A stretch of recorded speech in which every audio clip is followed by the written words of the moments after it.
Oh, Thursday. It is Thursday. Yes, and I am Dominic D'Angelo of adfreeshows.com, SEScoops.com, and as usual, I am here today with Robert Karpelis, WE Creative _ish. Robert, lots to talk about today. Lots to talk about. We got tons of stuff to talk about today. We're not wasting any time, Dom. We are starting with what happened last night, quite possibly the single biggest news story of the year. Yeah. Rolling Stone is reporting an 8-episode Billy Corgan reality show is debuting. It is going to be called Billy Corgan's Adventures in Carneyland. It will premiere May 14th on the CW app as well as the CW website. This unscripted series, Dom, Yes. finds Billy Corgan balancing his home life with his soon-to-be wife, Chloe Mendel, and their children while talking about his job both as a rock star and as the owner of the National Wrestling Alliance. Oh my the gosh. quote that Corgan said, he is rebuilding the historic NWA brand that has been both an honor and a challenge for him. And this show opens the doors wide, so to speak, to reveal the glory and the grit needed to thrive in a winner-take-all sport. It's not always pretty, but I'm proud of what we have accomplished thus far. He also added that they're thrilled to share an inside look at their family life. Guys, we've been talking about it for months. Billy and the CW is now going to be this reality show. It's starting May 17th. I mean, this is blockbuster news, folks. And I know that's what you're tuned in here for. Dom, when you heard this, what was the first thing you thought? I can't wait for REM to get back together. I'm so excited. It's so great. They also said they're searching for a guitar player for the Smashing Pumpkins, which is weird. So they're going on tour in Europe with Weezer, and then they're going to be here in the United States as a supporting act. There's another tour that they were going to be on. I'm going to find it. The Green Day. I knew it was two really strong groups. But you know what, guys? I'm sure the comments are abuzz. It's late breaking Billy and the CW news here today. Again, for those of you just tuning in case you missed it, biggest news story in all of professional wrestling: Billy Corgan's Adventures in Carneyland premieres May 14th. I mean, that's Booker of the Year material right there too. I think he's already got a leg up on everybody else in pro wrestling, I think, with this kind of news. This is huge. It's blockbuster. I mean, I know the CW app is going to be a little daunting for some of you folks. You're a little concerned. I'm not familiar with it. So if you download it on your phone or you go online, you can still watch the CW. It's not on the CW TV channel. That's where NXT is. Right. Don't worry about that, though. But on the CW app, I believe you can also find NWA programming, Dom. Yeah, I think that is true. Yeah, I tell you what, 2024 is really shaping up, Robert. 2024 is huge. It's exciting. I don't think we're going to top this.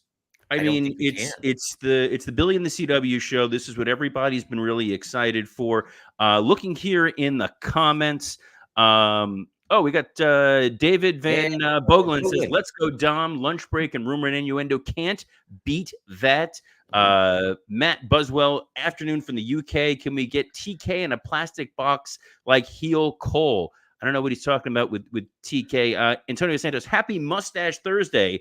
Entering offering free training for Tony Khan to take a proper... I don't know what the hell any of this stuff is talking about. Finally, here we go. David Van Vogelen says NWA is a solid show. So clearly that is a paid advertisement. And Adam Goodman says we can end the show now on that. So I think that's really all we got to talk about, Dom. We'll throw in a Blue Chew and a Factor ad, and we're going to wrap it up for today. I will give a quick shout out to Ken, who says that mustache makes me fear for my life. Oh, that's a reference to that thing that happened with Tony Khan in the video footage where we saw Tony face the most daunting physical task of his life.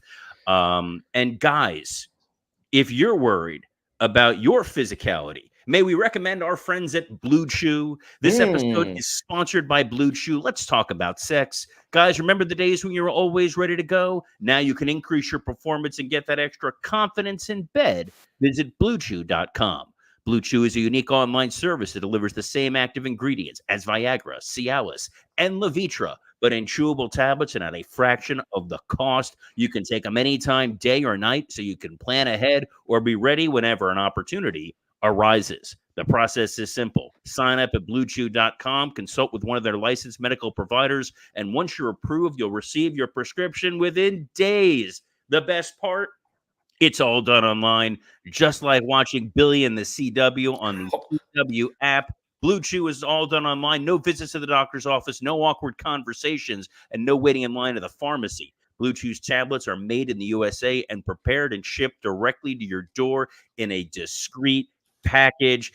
Guys, I know how excited you are about Billy and the CW. You're going to be doubly excited when you pop one of these Blue Chews, because Blue Chew wants to help you have better sex. Discover your options at bluechew.com. Chew it and do it. And we've got a special deal for our listeners. Try Blue Chew free when you use our promo code RUMOR at checkout. Just pay $5 shipping. That's bluechew.com, promo code RUMOR to receive your first month free. Visit bluechew.com for more details and important safety information. And we thank Blue Chew for sponsoring this very special Rumor and Innuendo edition the Billy and the CW of Rumor and Innuendo. I'm so excited. I'm so pumped. I don't think we have anything else to talk about here, Dom. Let's yeah, I'm looking at the rundown here. It doesn't seem to add up anymore. You know, your other podcast. You got Rob Van Dam and Greg Gagne is still alive. What is he talking about? Yeah. So Greg, he's I think he is talking a little bit about AEW Dynamite. Oh yeah, so Dynamite was live. We always kind of forget the day after. It's kind of usually a pretty whatever kind of show. I'm gonna pull up my notes here on Dynamite. Look, we finally found out the big mystery. Where was Chuck Taylor going to align? Right. Was it going to be with Orange Cassidy, or was it going to be with Trent? Were you surprised by that, Robert? I was genuinely surprised. That's a deep friendship. They've been around for a long time. I don't know what they're going to do with Chuck Taylor now as Orange Cassidy's buddy. I think the best friends potentially as heels, as smarmy heels, works really well. Chuck Taylor as a babyface, worse as an earnest babyface, not the all-time greatest. Trent looked very good. The segment did not work. Orange Cassidy looked like he was taking a nap in the middle of the ring. Yeah, a little he lingered there a little too long, it seemed. He did. Then there was Swerve, Kyle Fletcher. Good first outing for Swerve, but I want to ask your opinion. Did you feel like Swerve, as the new world champion, felt marginalized on this show? A bit, yes. The fact that they just he didn't even really lead off the show. They had so many segments. I didn't think we were going to get to wrestling at a certain point. And then he came in. I do want to say, though, him working into the match, him and Kyle Fletcher, they had a very good match, I thought. And then that kind of made you feel that Swerve has that ability to be that champion that you're looking for and stuff like that. So I did kind of get more agree. I completely agree that they put him in there with the right guy to make him look strong, to make him look competent. You tune in and you go, oh, this guy as the world champion is in that Ric Flair vein. If you put him in there with anybody, and he's going to make it feel important and special.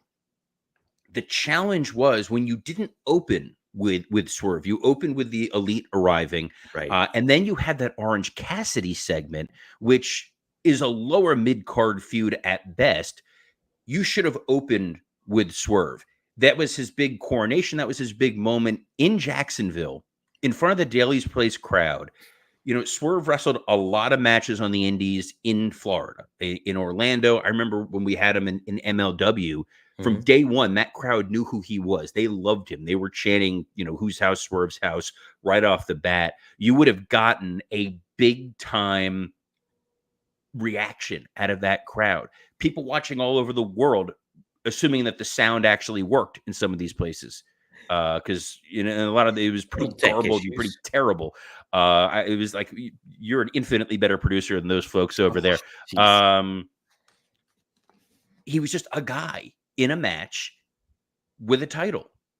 And there's so many other titles that are going on. This should have been a show almost entirely about new world champion. Look how important he is. Look how special he is.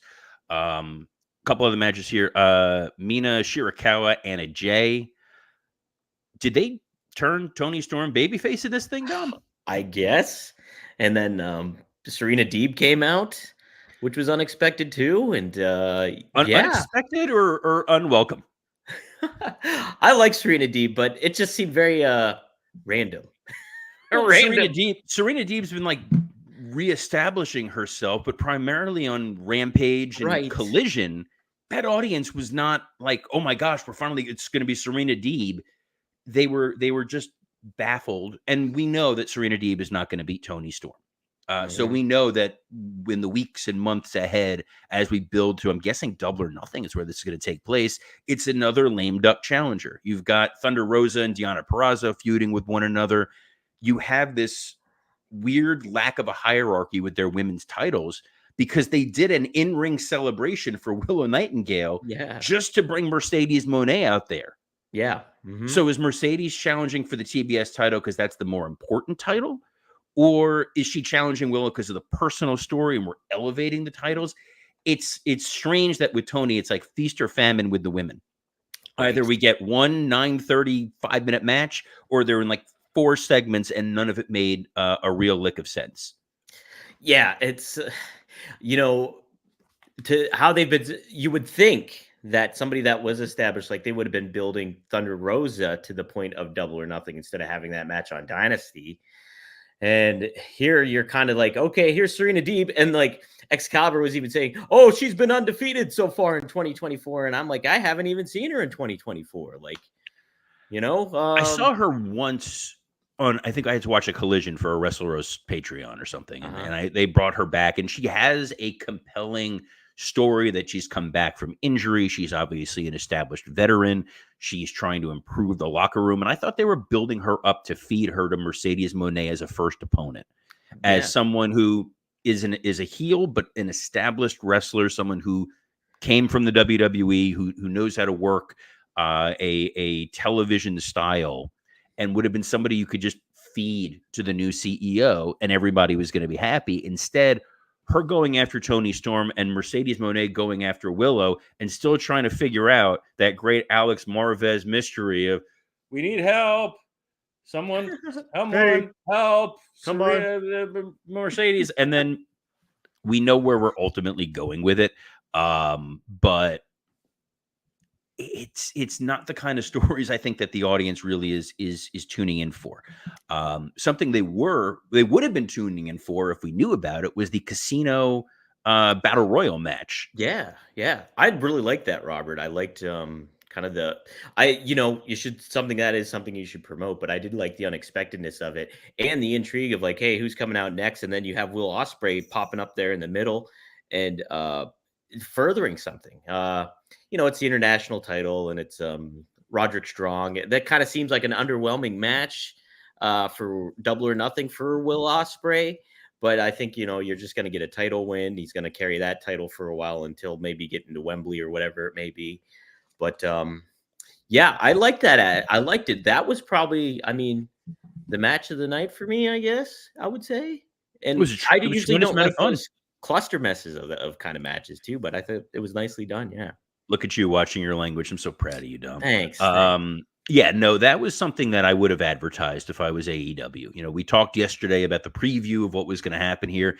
If you would have said there was going to be a Casino Battle Royal to determine the number one contender for the international title, which I'll be honest, I forgot who had the international title for a moment. I thought it was Okada's title. I know he's got a title. Oh my gosh, that's right. Which one is that? What is the name of that title? I don't remember, but here's what's so I'm watching this match and I'm going, oh, it's the international title. And I see you start out with Jay White and Dante Martin. and you're highlighting all this incredible talent in there. Penta in there. Kyle O'Reilly's a great wrestler.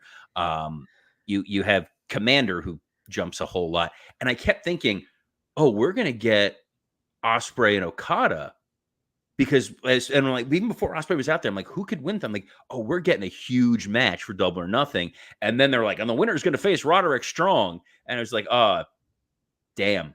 Oh. And Ospreay looked incredible. I feel like he elevated everybody he was in the ring with. This man is a massive, massive star. Yes. You can't overstate it enough how great Will Ospreay is. And I'm someone that was not all bought in on this guy until I saw what he was going to do week in and week out in AEW.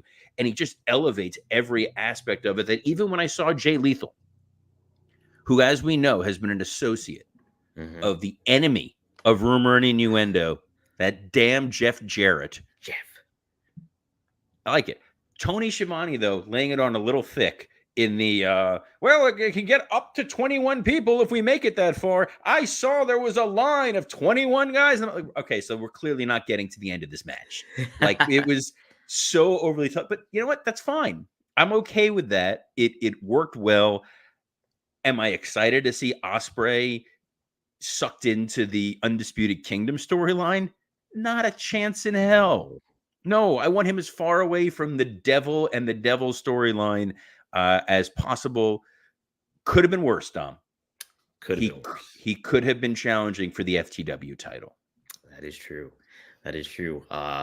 Yes, Chris Jericho came out, thanked the fans, thanked Hooked, thanked Terry Funk for everything, and changed the name of the FTW Championship from F the World to For the World Championship.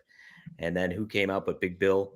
Wanted to learn under the learning tree of Chris Jericho. Jericho said, I like you. I like the talent that you have. You got to prove it to me. And Big Bill was like, I will prove it to you. And then later on, we get Shibata. He's going to face Shibata next week. Robert, we've talked about Jericho quite a bit on this show. Have we? Before I've even been on this show.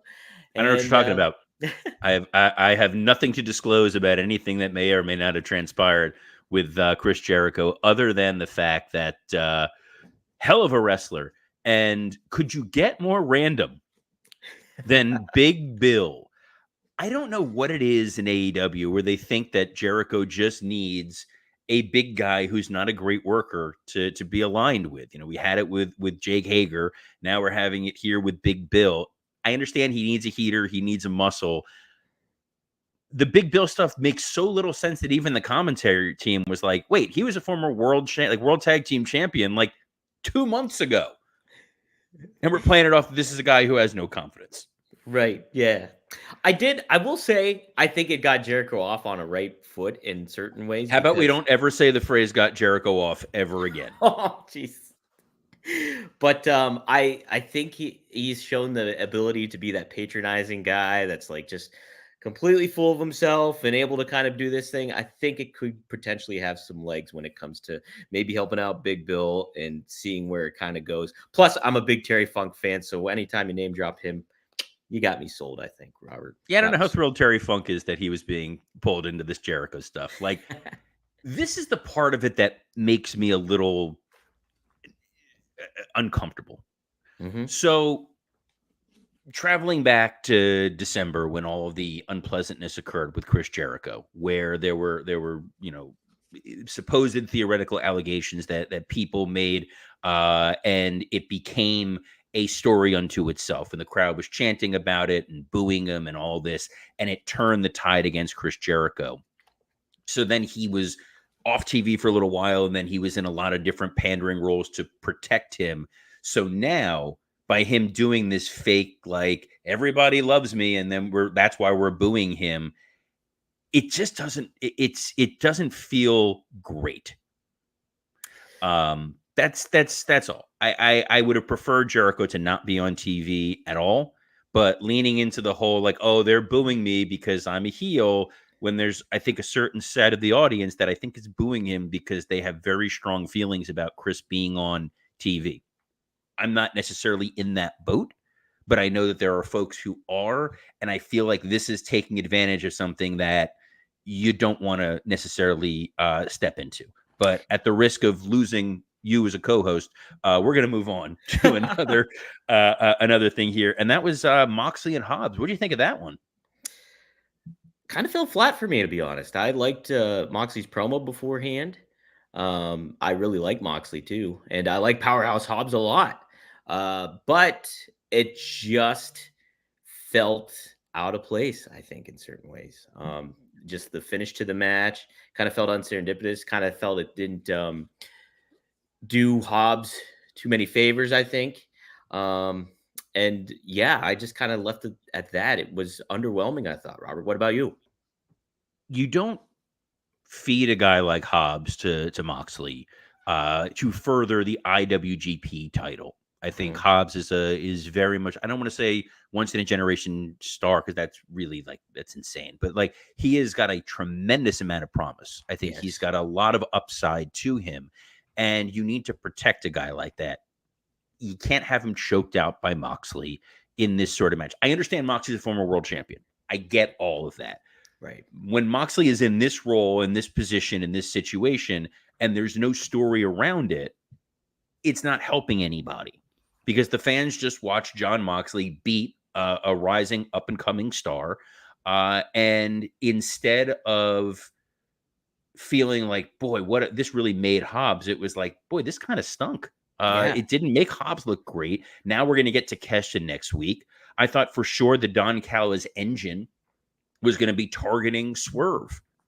Since, everybody wants to be world champion, there's a new world champion. You could have lined up Kyle Fletcher and Hobbs and Takeshita to get to some sort of great payoff in the end.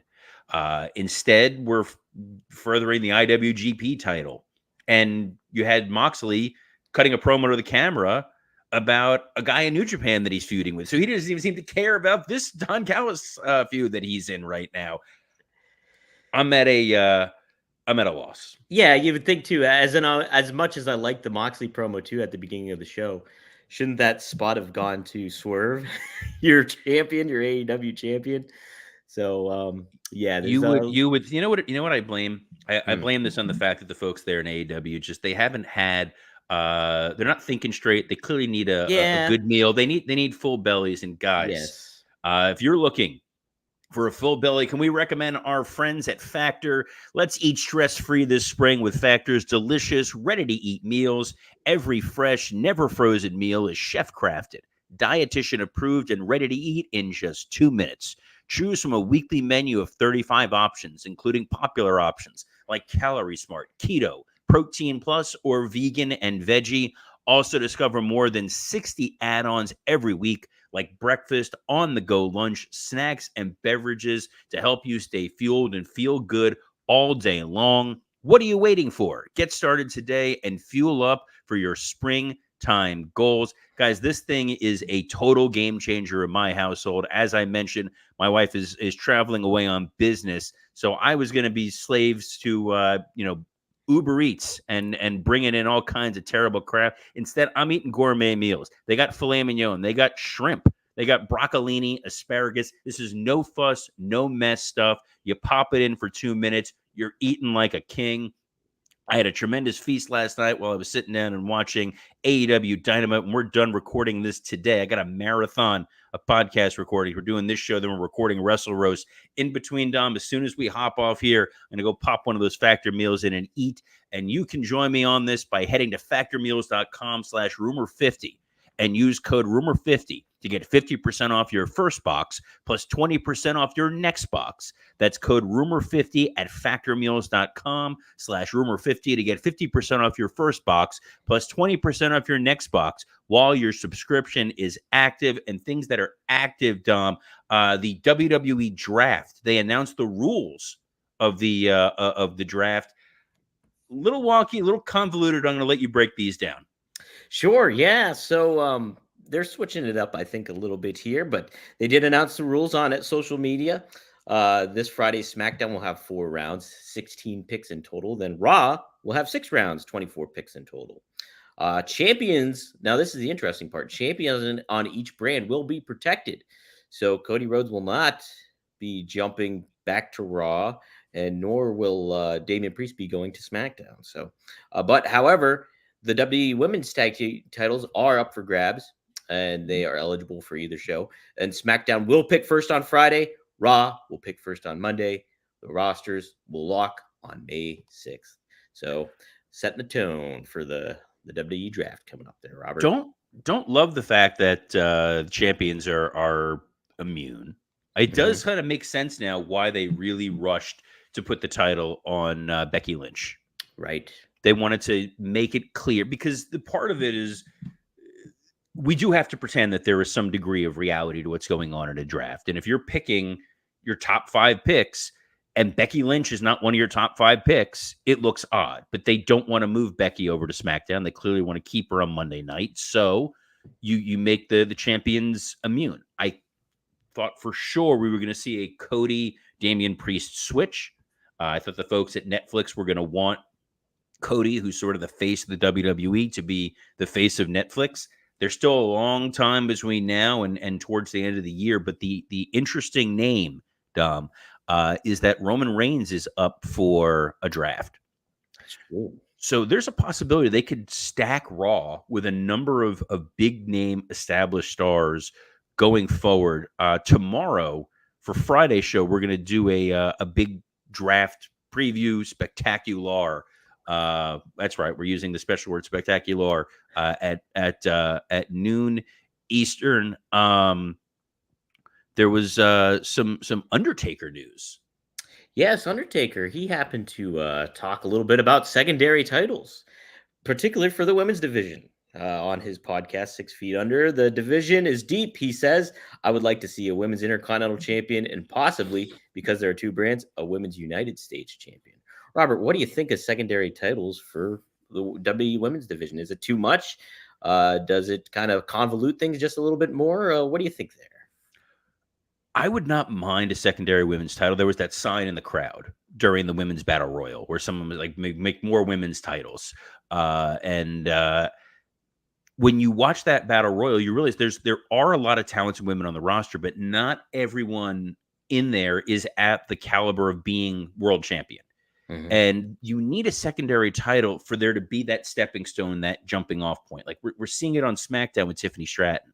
Tiffany Stratton comes in, you're immediately feuding with Bayley, and if she beats Bayley, well, she's women's champion within the first 2 months. So then you wind up with women who have 4, 5, 6, 7 reigns as women's champion. There's nowhere else to go. I like the idea of a secondary title. There is clearly a huge roster on Raw, big roster on SmackDown of women who not everybody is immediately going to be challenging Becky Lynch for that title. I think you look at if they're going to bring up Roxanne Perez to the main roster, I'd love to see her going for a secondary title, or establishing a Tegan Knox, who we see sort of intermittently. I don't hate the idea at all. We know that WWE is very protective right now of their titles. That was not always the case, but we're in this new Paul Triple H Levesque era where they are really ensuring that champions have long reigns. Titles mean something, because when you're telling a story, you want to be able to pull that lever. Guys, if you want to pull that lever, no, that would have been a great Blue Chew. We already did a Blue Chew read. We're at the end of the show. So, we're running out of time. Where else can the fine people find you in podcast form? Well, yeah, you can find me at rvdtv.com. That is rvdtv.com. We had the new episode drop on Monday, every Monday, 4:20 p.m. Eastern Standard Time. We cover the inspirations from RVD with several names. So we cover a lot of ground like that. And tonight we will be recording a live episode. So join us at 9:15 p.m. Eastern Standard Time on rvdtv.com or on Rob Van Dam's YouTube channel itself, and chime in, get a question in, interact with Rob live tonight on YouTube. Also, live later on, too, if you happen to listening, you can check out Straight Talk with the Boss. We are also going to be live at 4 p.m. Eastern Standard Time to cover some newsworthy topics, as well as a spotlight wrestler, too, for this week. So stay tuned for that. Go to fourhorsemannetwork.com. Check that out. Robert, I think we covered pretty much everything today, right? But what do we got going on Wrestle Road? I mean, I'm excited that other people are going to get a chance to see your mustache, not just the rumor and innuendo wins. But yes, I have my other podcast, Wrestle Roast, with my co-hosts Dan St. Germain, Scott Chaplin, and Mike Lawrence, and Dom as our intrepid producer. And we'll be back here tomorrow at noon Eastern on the WWE Creative-ish oh my gosh, I messed up my own thing. WWE Creative _ISH X account, Dominic D'Angelo X account, the SE Scoops X account, the Podcast Heat X account. Podcast Heat is who makes this show possible, as well as on YouTube on Rumor and Innuendo and ad-free shows. Dom, I think we covered it all. Oh, apparently Tony Khan was brutally attacked. More on that tomorrow, I guess. But we're out of time. We had to get that billion the CW news in.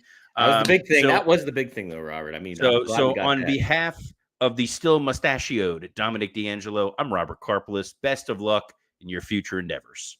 Tummy punch.